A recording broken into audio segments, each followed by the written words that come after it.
Sin noticias de María Dolores Sánchez, de Mari, nada más y nada menos que 32 años después. Una joven de la localidad vallisoletana de Medina del Campo que desapareció. Y curiosamente tampoco está muy clara la fecha de la desaparición, el 24 de julio del año 1990. Desde luego hoy en esta carpeta roja traemos un caso de lo más curioso, de lo más extraño, y yo supongo que mis colaboradores me van a echar hoy una pequeña bronca porque les voy a meter en un pequeño lío. No. ¿Por qué? Pues esencialmente por esto, por la ausencia de documentación oficial. Apenas hay esto. Tengo que explicarles a todos ustedes que nuestro equipo, y ya les saludo y les presento, los que les doy la bienvenida, Aitor Curiel, nuestro forense, médico especialista en medicina legal, forense, criminólogo, criminalista. Si me pongo aquí a enunciar todo, igual estamos todo el programa. Bienvenido, además. Muchas gracias. Jesús García Ayer, nuestro psicólogo. Buenas noches. Comisario retirado. Bienvenidos. Digo que os he metido en un pequeño jardín porque es que a vosotros que os gusta y nos pedís siempre... Sí, está muy bien la información que se publica en los medios, que nos dan un posicionamiento, pero os gusta la información oficial, los papeles, los reales, lo que podamos, y en la mayoría de los casos intentamos conseguiros esa documentación, os la ponemos en vuestro conocimiento, la examináis, emitís vuestros juicios, pero es que en esta ocasión no tenemos nada más que esto. 3 folios. Sin duda es un reto, pero no podemos reñiros esta vez porque no es que no hayáis conseguido la información, es que no la hay. No la hay. Y en criminología, criminalística, en medicina forense, una máxima es que tan importante es lo que hay como lo que no hay. Es más, cuando hacemos una autopsia siempre describimos las lesiones que hay, pero tenemos que describir las zonas que están indemnes. Porque si yo no digo que he mirado de tal sitio, alguien puede pensar que igual no he puesto que había una lesión porque no he mirado. Por lo tanto, tenemos la documentación que hay. ¿Que es escasa? Pues claro, es un reto, pero no es que no hay otra. Entonces hay que trabajar con lo que tenemos y yo creo además que vamos a llegar a una o dos hipótesis muy claras, yo creo que sí. Entre lo poco que hay, la carta esta que nos habéis facilitado, Es lo que iba a decir yo ahora, ¿verdad? haciendo un análisis psicológico más o menos profundo, sí que se puede llegar a algún tipo de, por lo menos, acercamiento a qué pudo haber ocurrido. Y les va a interesar mucho a los espectadores porque con este poquito material que hemos enseñado, les puedo decir lo que es exactamente, que es la denuncia que en su día se interpuso, una denuncia escrita a máquina por las dos caras y una carta manuscrita. Van a ver ustedes la cantidad de información que nuestros expertos son capaces de extraer. Pero si queréis, empezamos por el principio. Además, tengo que decir que este es uno de esos casos en el que la colaboración ciudadana, insistimos siempre, pero es que en este caso es fundamental.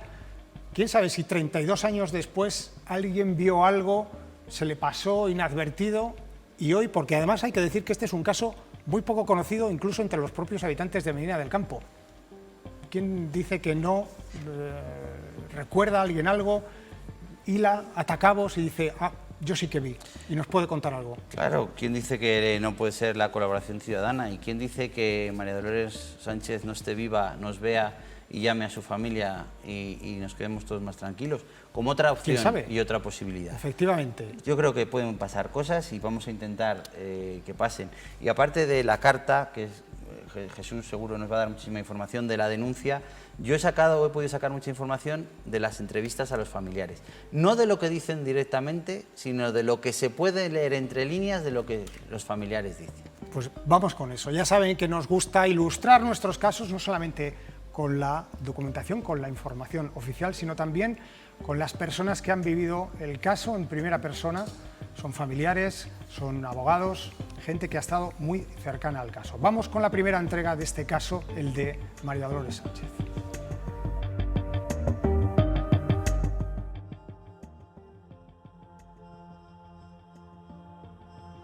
Se cree que María Dolores Sánchez Mayo desaparece el 24 de julio del año 1990, aunque existen ciertas dudas por parte sobre todo de la familia, ¿no?, de sus hermanas, que son las que actualmente están moviendo todo el caso, de la posibilidad de que pudiera ser en la madrugada del día 23, justo el día previo, el día en el que desaparece su hermana.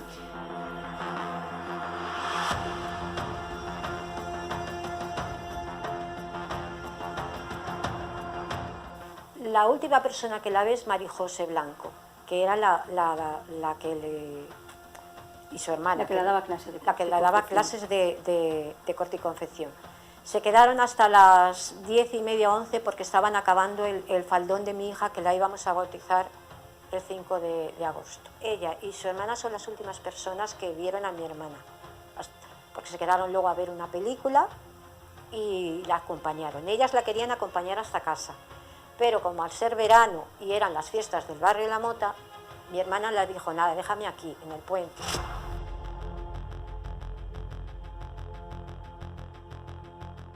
Pero claro, en verano la gente está en la calle, las fiestas, hay una barra, digo, hay un bar y tiene las sillas fuera, total. Preguntamos, nadie vio a mi hermana. El día 24 de julio de 1990, María Dolores Sánchez Moya tiene que coger un tren, tiene que ir hasta la estación, porque desde allí se desplaza a Valladolid, donde trabaja para una familia. De hecho, un grupito de amigas es el grupo que la espera a ella para desplazarse hasta allí, y son las propias amigas las que se dan cuenta de que María Dolores Sánchez no había ido. El miércoles, esto pasa un martes, el día 24 es martes, el miércoles las amigas vuelven a comprobar que ha sucedido lo mismo, que María Dolores no acude a la cita, y lo que hacen finalmente es acudir a la casa de la familia para comprobar si María Dolores estaba enferma o le ocurría algo. A las 11:30 de la noche, las amigas le quedan en el punto de encuentro, en el paso a nivel, para que finalmente María Dolores vaya a casa, pero en ese trayecto pues puede, ¿no?, que su entonces pareja la hubiese recogido, se hubiese marchado con ella, y por eso las dudas de la familia de que quizá pudiera ser la noche del 23 y no la mañana del 24 en la que desaparece. Y es que es tan raro, que por la noche no la veo, o sea, al día siguiente tampoco. Entonces a mí siempre me ha quedado la cosilla de que Mari por la noche no llegó. Llama mucho la atención porque además eran las fiestas del barrio de La Mota. Es decir, que si desaparece una persona, y más en un contexto en el que el barrio está repleto de gente, pues lo normal es que alguien la haya visto, no la haya visto, o pueda haber visto por lo menos con quién estuvo Mari en las últimas horas en las que se le pierde la pista.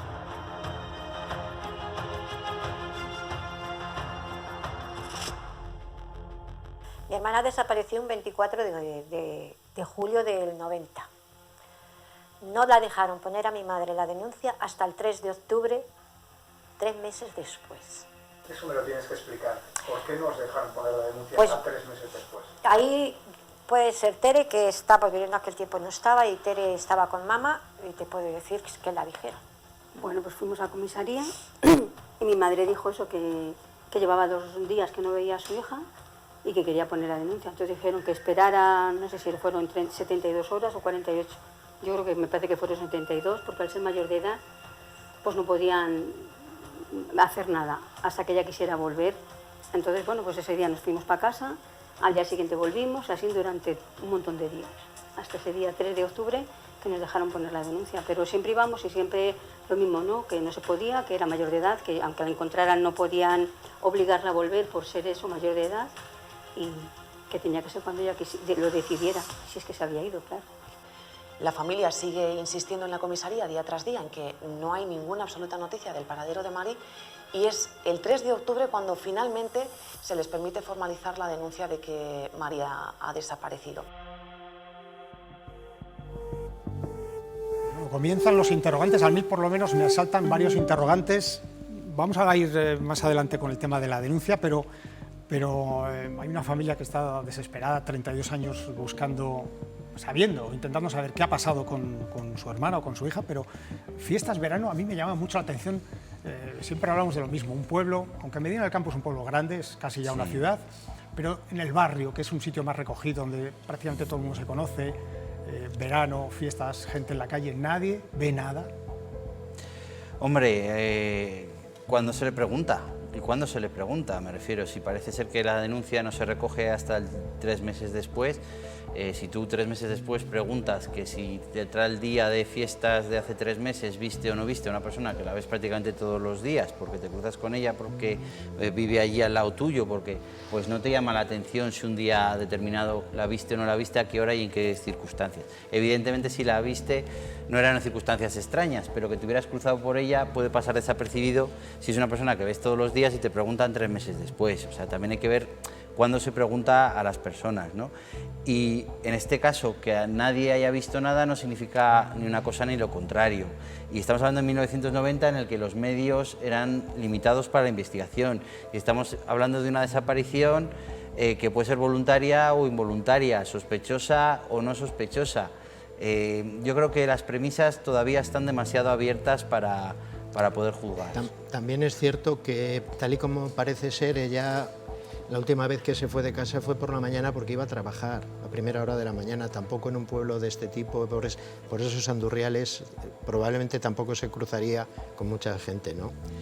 Llama la atención que no está claro si desaparece el 23 o el 24, la familia no sabe si ha dormido en casa, es una chica de 21 años que dicen que él intentaba estudiar, pero sin embargo que estaba intentando acabar el equivalente a la ESO, que entiendo que sería la enseñanza general básica, la EGB, con 21 años intentando acabar la EGB, y le gustaba mucho estudiar, de una familia muy humilde. Yo creo que hay que ir, ya digo, leyendo entre líneas, hay que ir leyendo entre líneas. Y bueno, llevaba un año trabajando con una familia en una casa en Valladolid y se desplazaba a Valladolid para trabajar. Y parece ser que incluso la familia en algún momento se plantea, y así lo reconocen en algunas entrevistas, que la desaparición pudiera ser voluntaria. Hasta ellos mismos se plantean Ahora voy a poner encima de la mesa las hipótesis, pero quiero hacer un inciso en algo que a alguien en su casa le puede llamar la atención. Con tu experiencia como policía, ¿eso de tardar 3 meses en admitir una denuncia? Hay que tener en cuenta una cosa, estamos en el 90. En el 81 tuvo éxito terrible una película en la que también había una desaparición, El crimen de Cuenca, Sí. de Pilar Miró. Ese caso estuvo coleando muchos años, y en la policía y en la Guardia Civil el establecer que ya de antemano es una desaparición sospechosa y ponerse a presionar a unos y a otros se tentaba mucho la ropa. Es lo que dice un poco Aitor, ¿no? 21 años, más o menos independiente, trabajando, no tiene ningún indicio de que alguien haya podido ir contra ella, aunque la familia parece que habla del novio. Estudiando un poco las cartas se observa que casi es al revés de lo que estamos acostumbrados a ver. Tristemente estamos acostumbrados a ver que hay una mujer que quiere cesar la relación, el hombre no lo acepta, con esa posesividad machista, no acepto que me deje, la humillación, aquí parecía al revés.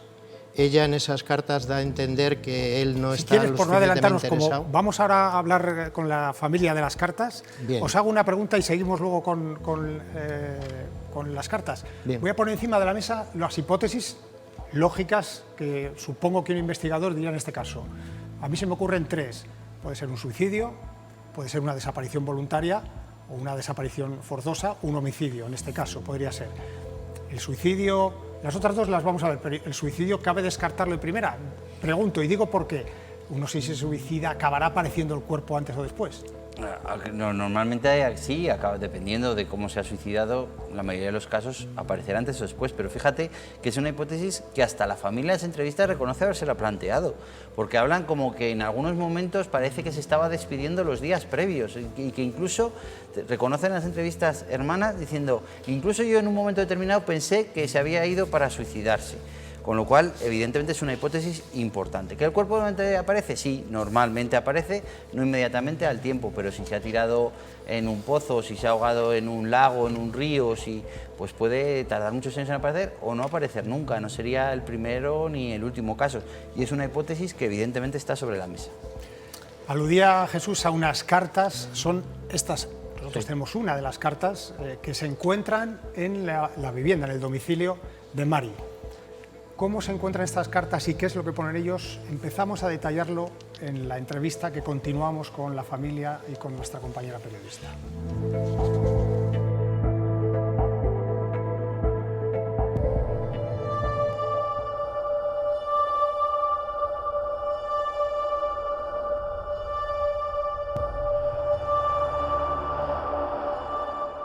Era una niña alegre, no tenía... Con nosotros así no tenía problemas, no, y con sus amigas tampoco. Así que te puedo decir que mi hermana pues era una chica normal. Hacía un año que empezó a trabajar en Valladolid, porque ella estaba estudiando. Estaba sacándose la ESO, que se llama ahora, pero antes era LES. Y ella quería seguir estudiando. Mis padres le dijeron que era una niña que valía para estudiar, pero bueno, no se podía. Y entonces pues mi madre no pudo darle estudios, pero ella si hubiese podido, pues sí hubiese estudiado porque valía para ello. Y entonces se tuvo que poner a trabajar porque en casa hacía falta.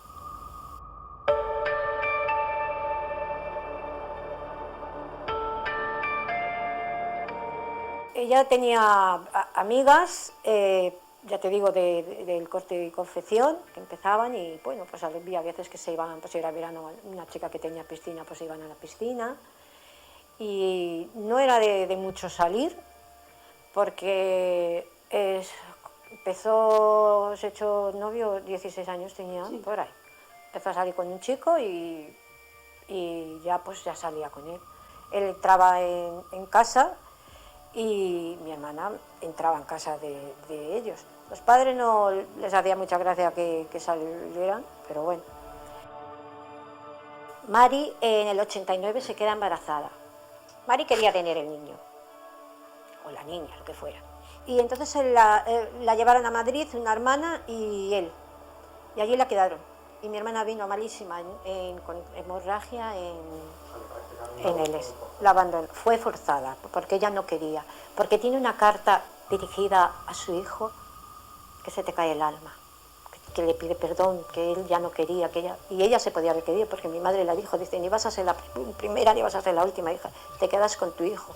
En este periodo de tiempo también es importante resaltar que, claro, al tener tantas dudas sobre lo que ha podido ocurrir a Mari, acceden a su habitación y encuentran una carta que está fechada del 19 de julio, es decir, 5 días antes de que desapareciera esta joven medinense. En ella desglosa una serie de sentimientos entre los que se encuentra que se siente agredida por su pareja. Mi madre lo primero no nos dejaba entrar en la habitación de mi hermana, porque decía, no, porque se lo vais a revolver. Mamá, tenemos que mirar si se ha llevado ropa o... Entonces le dijimos, mamá, tenemos que entrar en la habitación. Y entonces en esa carta pone que ella no puede vivir así, que haga lo que haga está mal, que le va a querer toda la vida, y le dice, y luego vino que me pegaste. Y ahí se queda como puntos suspensivos o no sé qué, ya no quiere decir más ella. Y también llama mucho la atención que se preguntó a su entonces pareja y dijo que no se preocupasen de absolutamente nada, que Mari realmente no había desaparecido y que él había recibido una llamada, que Mari estaba con uno de sus hermanos, con Santi, en Barcelona.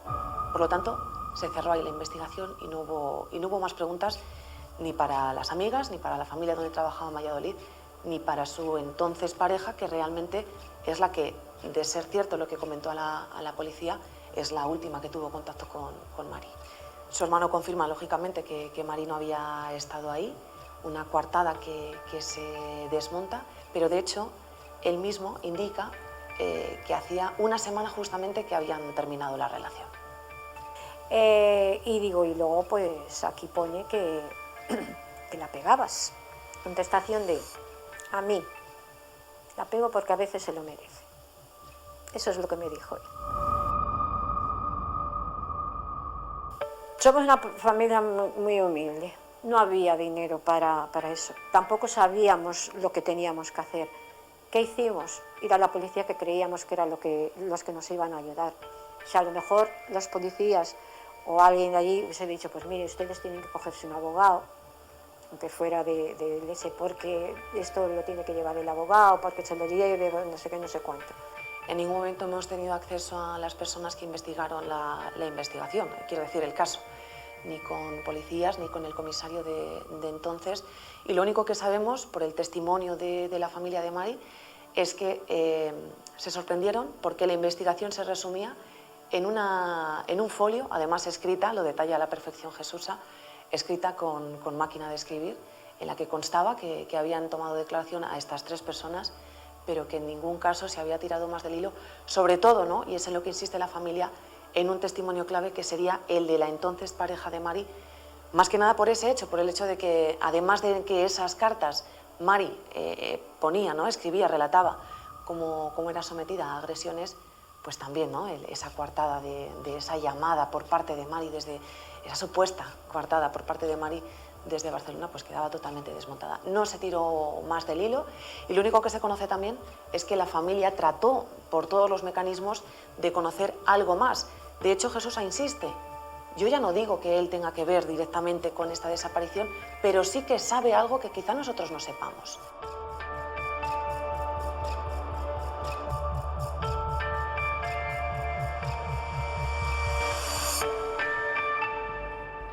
Nosotros, desde luego, no sabemos si la pareja por entonces de Mari sabía algo más o no sabía algo más, pero vamos a tratar con el material que tenemos, que aunque es poco, sí que es suculento, por lo que hablábamos, lo que hemos ido hablando a lo largo del programa, si somos capaces o sois capaces de elaborar, bueno, alguna teoría más o menos cierta. Hablabas antes, Jesús, de las cartas, te había cortado porque sí, ahora las nombraban.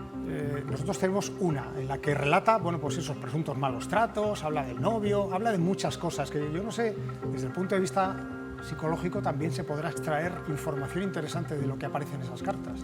Yo lo que me ha parecido entender de las cartas es que ella estaba descontenta de la implicación que él tenía en la relación, porque en más de una ocasión dice que la hace de menos, que hace su vida y que a mí me den morcilla.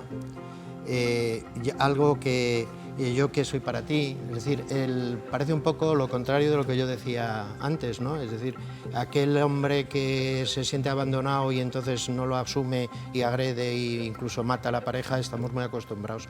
Pero aquí parece ser que es al contrario, ¿no?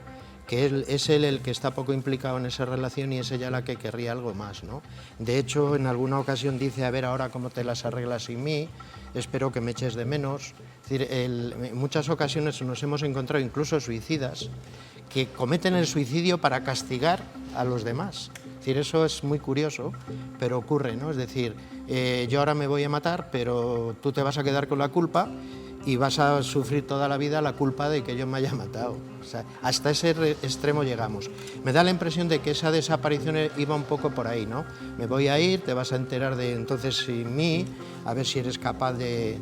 Y incluso la idea esa de que tuviera intención de suicidarse no parece muy clara porque en una de las partes dice que espero que en algún momento vuelvas a mí con algún cambio. Es decir, es como si ella esperara... Yo veo el futuro, ¿no? Como en un futuro él se diera cuenta de que realmente la necesitaba y volviera a ella con algún cambio, ¿no? Normalmente eso me gustaría a mí decir aquí también.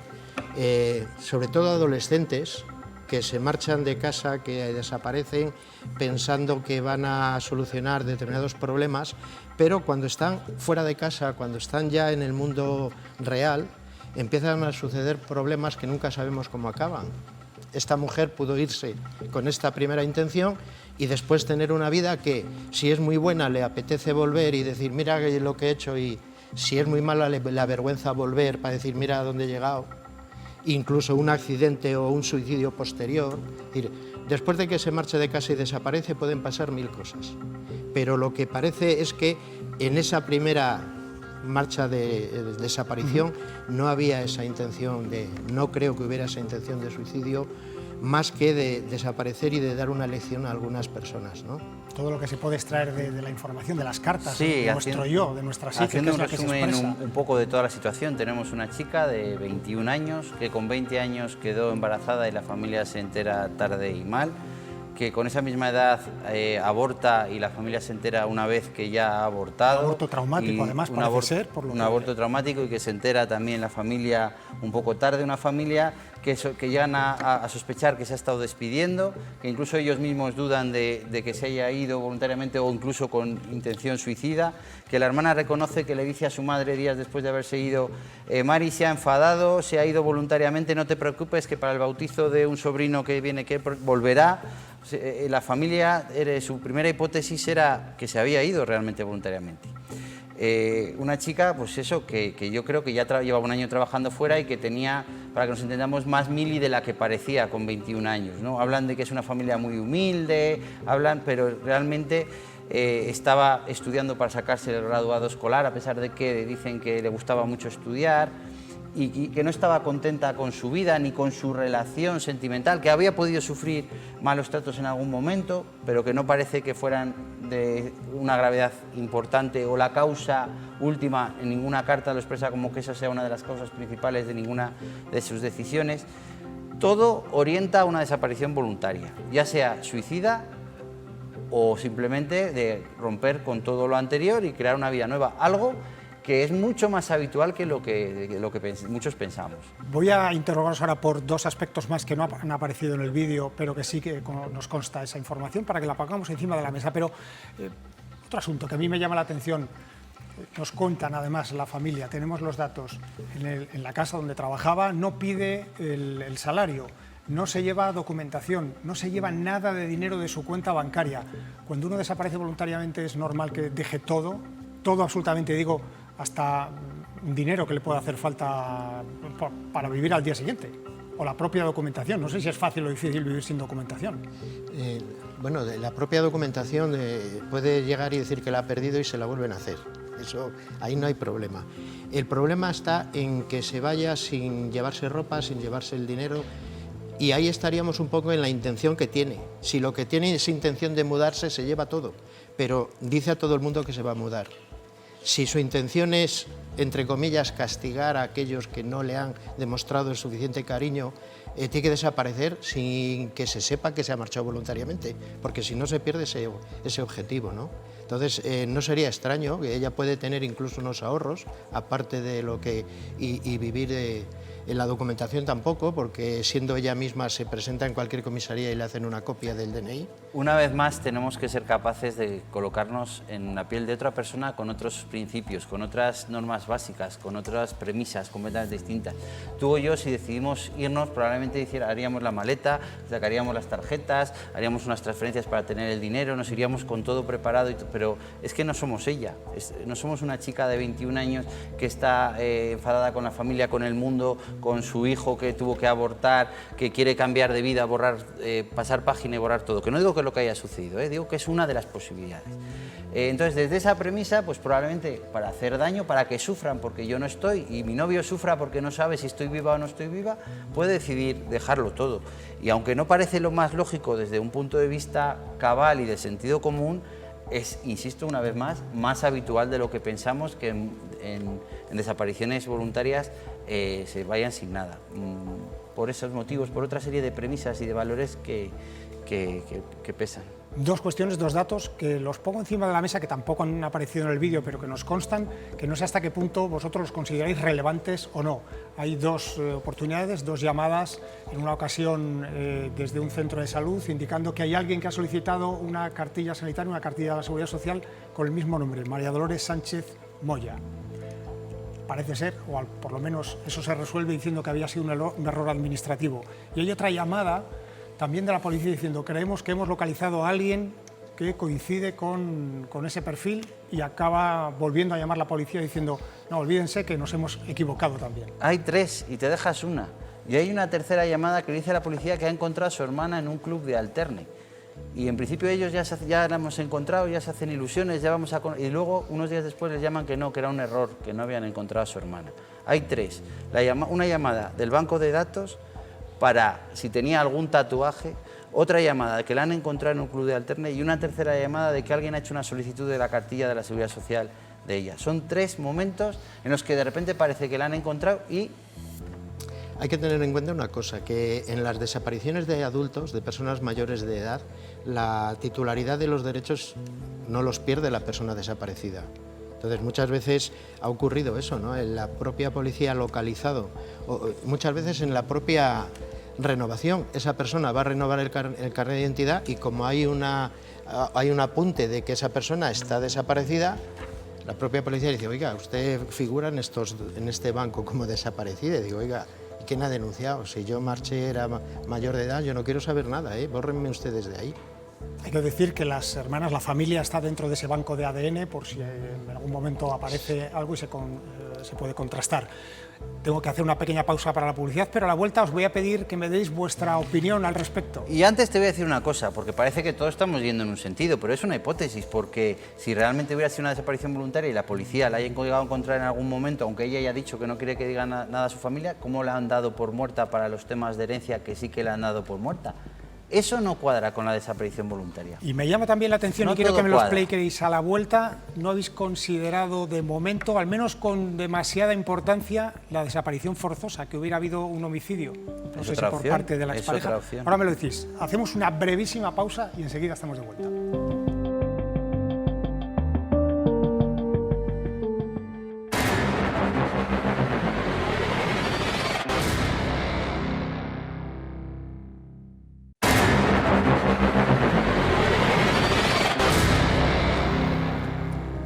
Mari Sánchez Moya, estamos viendo ese caso, una desaparición de hace 32 años. Seguimos encima de la mesa con esas tres hipótesis. Alguna va perdiendo fuerza, el suicidio, la desaparición voluntaria, la desaparición forzosa, el homicidio. ¿Os puedo pedir una resolución del caso? ¿Cuál es vuestra opinión al respecto?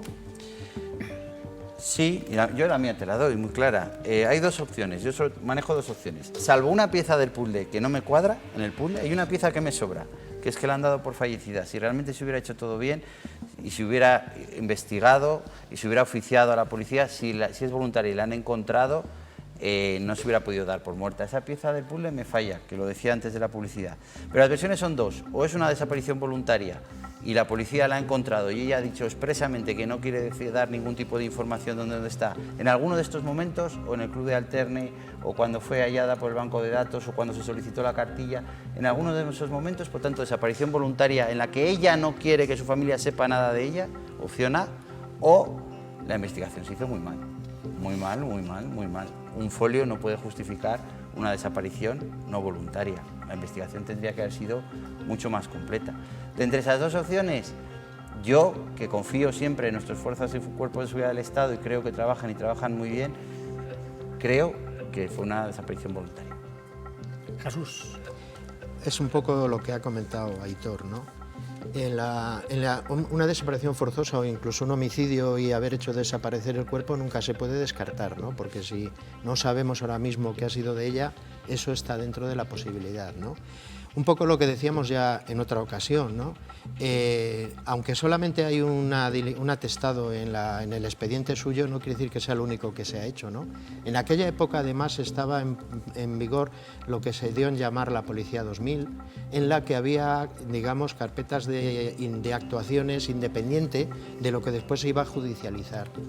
Todo eso, la mayoría de las ocasiones, cuando no daba un resultado objetivo, pues se destruía, porque no se pueden llenar los archivos de cosas sin enjundia, ¿no? Entonces, ahora mismo que oficialmente solo haya eso no quiere decir que sea lo único que se hizo. Entonces, sería fácil que estuvieran... Nosotros hemos contactado con la policía, han dicho, mire, la persona que llevó esa investigación ya no está dentro del cuerpo, ni aquí consta ninguna información fuera parte de la denuncia, no consta nada más. Sí, en el archivo quedaría lo que quedaba objetivamente, ¿no? Yo soy también de la misma opinión. Viendo las cartas que había allí, también es extraño que si escribe unas cartas no se mandan, quedan allí. Entonces, si es un diario que iba haciendo, pues también los deja allí. Es decir, tenía intención de que se supiera todos esos sentimientos que ella tenía, ¿no? Tendría que haber coincidido mucho esas intenciones que parece plasmar ahí con ese homicidio, coincidieron en el tiempo. Con esa teoría de Aitor. Claro, sería... Yo lo que sí me gustaría rápidamente es decir un poco que cuando hay una desaparición, la familia sufre mucho, ¿no? Porque el proceso del duelo no se puede concretar adecuadamente. Cuando alguien desaparece, pues bueno, tenemos todas esas fases, ¿no? Que la negación, la ira, la aceptación. Si realmente ha desaparecido, eso no se produce, porque no se sabe si está vivo, si está muerta, no se sabe qué ha sido de ella, si tiene una buena muerte o una mala muerte. Todo eso queda ahí, es imposible. Yo lo que sí pido, un poco lo que decía antes Aitor, ¿no? Es decir, si realmente lo está viendo cualquiera que se haya ido en estas circunstancias, pues una nota, decir, mira, dejar de buscarme, no quiero saber nada de vosotros, no quiero saber nada. Hacerme el duelo en condiciones, me he marchado y punto. Porque si no, toda la familia que queda sufre muchísimo, y además es un sufrimiento que se va eternizando, puesto que no tiene una conclusión clara. Seguramente un sufrimiento absolutamente innecesario. Gracias a los dos por analizar este caso. Vamos a ir con más temas en el programa de hoy, con un tema que a mí me parece también apasionante. Esto se llama Gabinete de Investigación. No solamente intentamos resolver casos, o por lo menos ahondar en ellos, sino conocer un poco cuáles son las técnicas de investigación. Jesús, seguro que sí. ¿A ti te han interrogado alguna vez o has tenido que hacer un interrogatorio a alguien? Como tal, no parecido, pero no. Bueno, pues hoy hemos querido andar en esta figura que es tan fílmica, tan de las películas, ¿no? El interrogatorio. Pase usted aquí en esas salas, le sirven un café, esposados. ¿Esto se produce así? ¿No se produce así? ¿Cómo es un interrogatorio en realidad? Se lo hemos preguntado a nuestro policía de cabecera.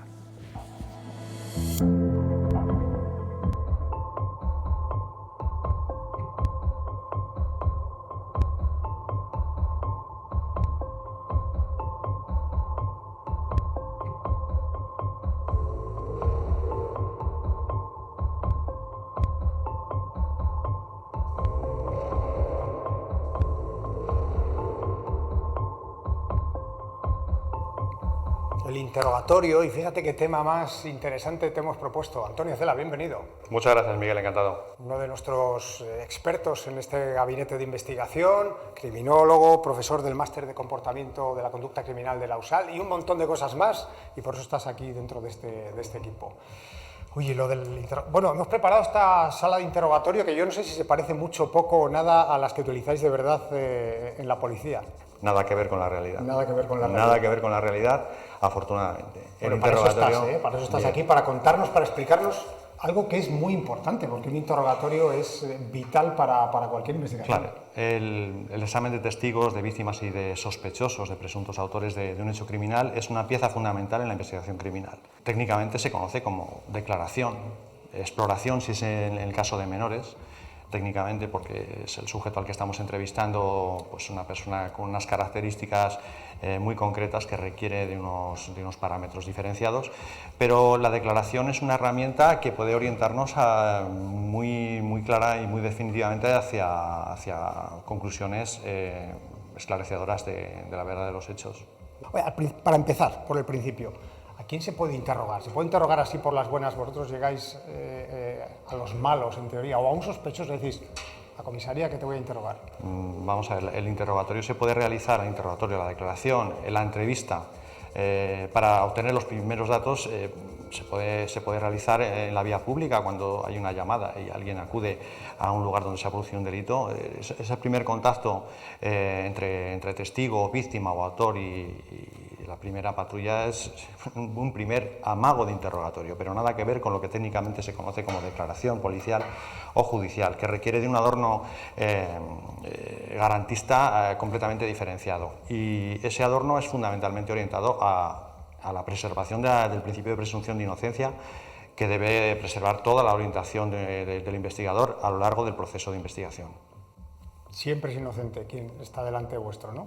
Toda persona es inocente hasta que nos demuestre lo contrario. Es un valor, es un principio constitucional que el investigador debe de conocer desde el minuto 1 hasta el minuto fin de su trabajo y a lo largo de toda su carrera profesional. Esto es así, son las reglas del juego y afortunadamente rigen en los países que, como el nuestro, gozan de un Estado democrático de derecho, y es lo que se realiza día a día en todos los escenarios policiales y judiciales. Me contabas preparando este tema, dice, bueno, cuidado con lo de llevar a una sala de interrogatorio o establecer una entrevista con cualquier sospechoso, porque esto no es tan fácil. Tiene que haber, tiene que estar el abogado, claro. Hay unos requisitos previos que no están sencillos. Si se trata de un detenido, una persona que ha sido privada de libertad y se le va a tomar declaración, el primer derecho que tiene, uno de los primeros derechos de los cuales se le informa, es a declarar o a no declarar, a confesarse culpable o no confesarse culpable, a contestar a alguna de las preguntas que se le formulen,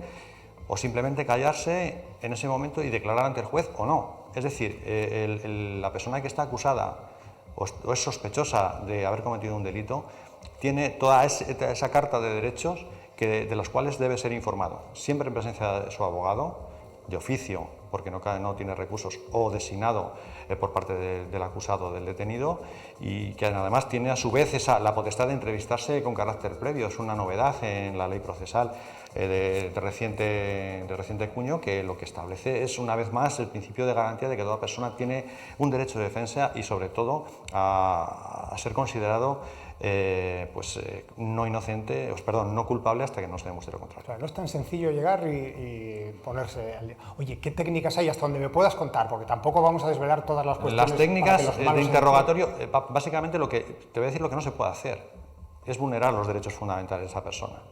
Es una prueba ilícita, es absolutamente prohibida utilizar el pentotal sódico, el suero de la verdad. Es ilegal, absolutamente reprobable utilizar elementos tecnológicos como pueda ser el polígrafo, que en otros entornos del orbe occidental se usa en determinados contextos, como en Estados Unidos, por ejemplo. Aquí no serviría el polígrafo, no se puede utilizar, es absolutamente ilegal, vulnera derechos fundamentales, vulnera los principios de presunción de inocencia del acusado. Hay algún caso muy famoso, muy conocido, que el propio acusado ha pedido: yo estoy dispuesto a someterme hasta la prueba de un polígrafo. Bueno, sería declarada ilícita, absolutamente irrelevante. Y todo lo que porque una de las cuestiones, una de las consecuencias más importantes de toda prueba obtenida ilícitamente es que todas las actuaciones que estén relacionadas con esa prueba ilegal o ilícita no tienen valor. Es decir, que el investigador conoce muy bien cuáles son sus cartas y cómo las debe de jugar. Y hasta ahí todos estamos de acuerdo. Lo que sí que es cierto es que a la hora de establecer esa comunicación, o bien con un acusado, o bien con una víctima, o bien con un testigo, hay determinados recursos que sí son interesantes conocer.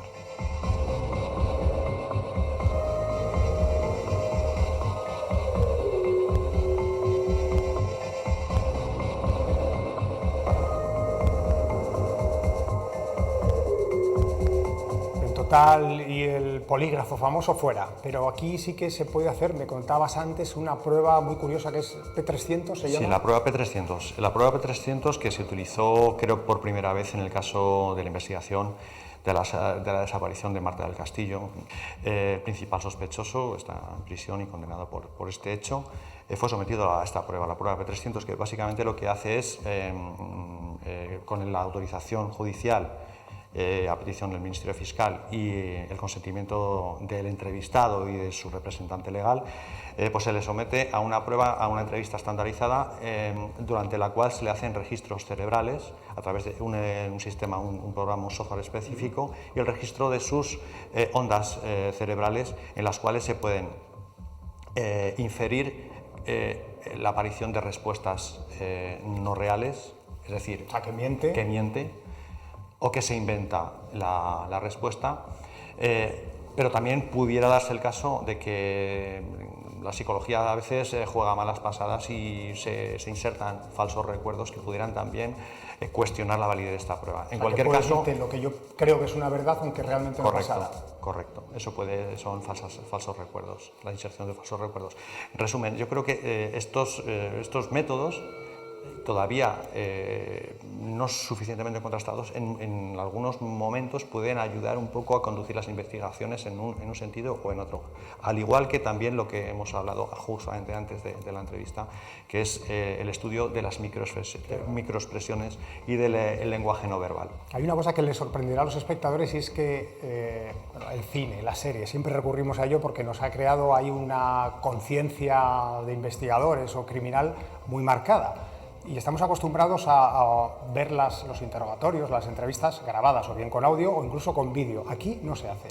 No se hace en sedes policiales, sí se graban los juicios, sí pues el principio de inmediatez y oralidad y publicidad del juicio oral, pero en la fase de investigación no se hace. Y debo de comentarte la anécdota de que hace 6-7 años invitamos a uno de los mayores expertos en lenguaje no verbal, que es Stephen Porter. Es un psicólogo criminalista canadiense que participaba en las investigaciones junto con la policía de homicidios y de desapariciones para grabar toda la entrevista y, a través del estudio exhaustivo de las microexpresiones faciales, determinar si esa persona estaba mintiendo o no. Eso en algunos contextos puede ser determinante a la hora de orientar las investigaciones, no tanto de culpabilizar a esa persona, sino también de establecer pautas, parámetros y estrategias de investigación. Hay que tener mucha psicología para establecer una buena entrevista, un buen interrogatorio. Hay técnicas, hay esa famosa del poli bueno, poli malo, hay dos que, bueno, yo soy amigo tuyo y el otro es el que te presiona. No sé si eso se utiliza, es un mito también, o qué técnicas hay. No, sobre todo en los testigos, en las víctimas, es bueno crear, especialmente en las víctimas, es muy importante. La victimología es la gran olvidada, hasta hace muy poquito tiempo, es la gran olvidada de todo este entramado criminológico. La criminología y el derecho penal siempre debe haber centrado en el autor, en los hechos objetivos y los elementos punitivos. La víctima era, digamos, un accidente que pasaba por allí. La victimología y los métodos de entrevista son muy importantes. Por ejemplo, la entrevista cognitiva es una técnica muy importante utilizada por los psicólogos para intentar extraer recuerdos y datos que la víctima no tiene almacenados de una manera consciente en su memoria, y puede ayudarnos a construir un relato creíble. La entrevista cognitiva, por ejemplo, requiere de una empatía y de una complicidad entre el entrevistado y el entrevistador. Requiere de la utilización de unos parámetros y de unos clichés que son muy útiles. Por ejemplo, el arranque en diferentes posiciones, o el situar a la víctima o al testigo en una perspectiva externa, como si volase, fuese de la escena, fuera de la escena y estuviese siendo un espectador. Todas estas técnicas, junto con las preguntas control, es decir, formulamos preguntas que son exactamente la misma cuestión, elaboradas de diferente manera para determinar si esta persona se está inventando las cosas o no. Es decir, son recursos que se pueden utilizar, pero siempre bajo el paraguas de la legalidad y de la concesión de la libertad de la persona que estamos sometiendo a una entrevista. Más que nada porque si no, todo lo que obtengas de algo que no es ilegal, a partir de ahí no nos va a servir de nada. Así no que nos va a servir de nada. Aprendemos un montón siempre que pasas por este programa, Antonio. Te lo agradecemos muchísimo. Muchas gracias, Miguel, por invitarme. Encantado.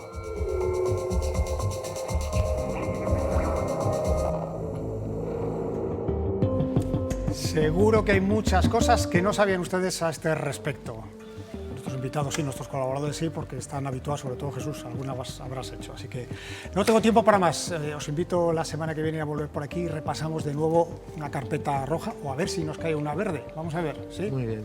Gracias por haber estado con nosotros. Buenas ustedes. noches. Nos vemos aquí en Gabinete de Investigación la próxima semana, no nos fallen.